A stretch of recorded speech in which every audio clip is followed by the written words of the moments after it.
Hello friends and greetings for the day. Welcome back to the tutorial on ISTQB Advance Test Manager certification. We are in chapter 2 talking about the test management and continuing ahead with 2.4, the test documentation and other work products. As a part of this segment, we have a lot of topics and covering today the last topic of this segment, that is 2.4.6, other test work products. Now, of course, as a part of this particular segment, when we are talking about the test work products, we have covered a lot many things like talking about the test policy, the test strategy, master test plan, level test plan, a little bit on the project risk management as well. Now it's time to understand what else can be also managed throughout the testing lifecycle. So testing involves the creation of number of other work products. So these are some of the major things which we have highlighted and covered in the syllabus, but that's not limited. Of course, there are so many things which are minor and major, but not something so important to be discussed about, or probably you have already covered them in the foundational level. So there are so many things which are created as a part of the overall life cycle. For example, if you talk about the defect reports, test cases, and in fact the test logs which are used during the executions to tap the execution status and the outcome of each execution. So most of these work products are produced by the test analyst or technical test analyst respective to their test level. So if it is a functional test level, it will be managed and created by the test analyst, and if it is a non-functional test level, will be created by the technical test analyst.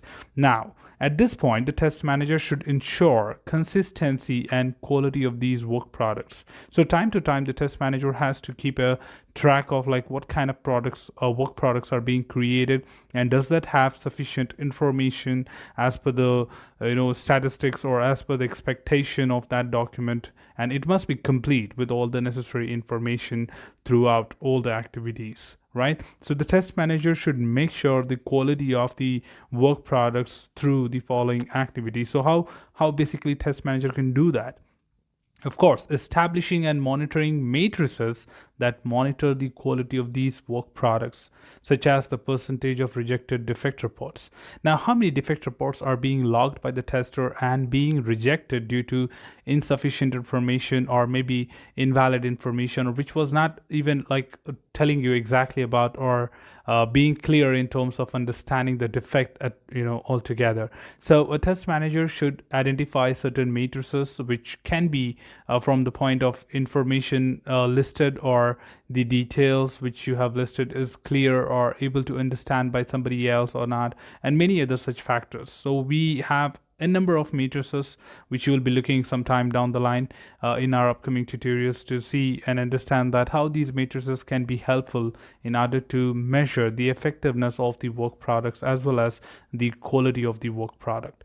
Working with the test analyst and technical test analyst to select and customize appropriate templates for these work products. So first of all, a test manager has to initially coordinate with the test analyst and technical test analyst to select and establish a template which they will be using now and then to report certain things. Now, of course, it has to be selected in beginning so that you don't have a confusion or you do not have a question later in the cycle that did you mean that or did you mean this, and what kind of information should I include. So every time asking this question when you prepare a documentation could be troublesome. So that's the reason you discuss that with your test analyst and technical test analyst and finalize on a template which you will be using throughout the life cycle for different reports and work products. Working with the test analyst and technical test analyst to establish standards for these work products, such as the degree of detailed necessary in test logs and reports. Now, of course, to a certain extent, you can make use of some of these standards to apply the templates for documentation or the creation of the work products. And it becomes quite simple and easy to determine that what we will be expecting, and other stakeholders will also be aware of those standards, that all right, so testing team is going to follow this template, and we can expect all this information. So it just clears a lot of confusion and misunderstanding between the stakeholders in terms of expecting information about any such work product. So this can be external or internal as well. Like within your test team, if any data is required to be referred, you know that what template you're following, and it must be included in that. So it becomes more easy to understand certain things, so more easy to keep a track on the quality of the document, and many other things related to that. Also, to add, reviewing these test work products, that is the testing work products, using the appropriate techniques and by the appropriate participants and stakeholders. So time to time reviewing of these work products which are being created will definitely help you to reduce the defects within the work product itself, because a general person, we do understand the psychology of a human being from the foundation, that it's difficult for a person writing a documentation to find his own mistake, and at the same time we do agree that human is error prone, so he or she can tend to do mistakes, but getting it reviewed from somebody would definitely help them reduce the defects, or reduce those confusions, contradictions, ambiguities, or inconsistencies in the work products, which will rather turn that document into a quality work product.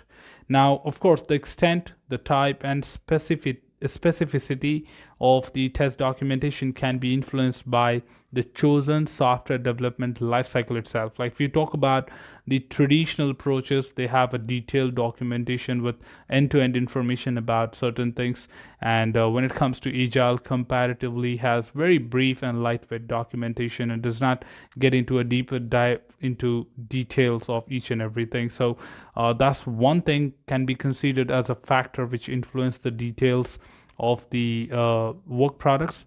Second, applicable standards and regulations. So if in case your product is about safety critical product or any such product which is influenced by these standards, then make sure that the work product templates are completely aligned to those standards, and should not be, of course, missing anything important which might be captured as a part of it, and does go with the same kind of standards which you have followed, and also the product quality and project risk associated with the particular system being developed, among other considerations. So now when it comes to the project risk or product quality risk, of course the risk items may need any additional informations to be associated. So no matter you are writing a test case execution, but if it has a risk associated and these test cases are specially written to mitigate those risks, then it must be captured in the execution log that during this execution we tried looking into this risk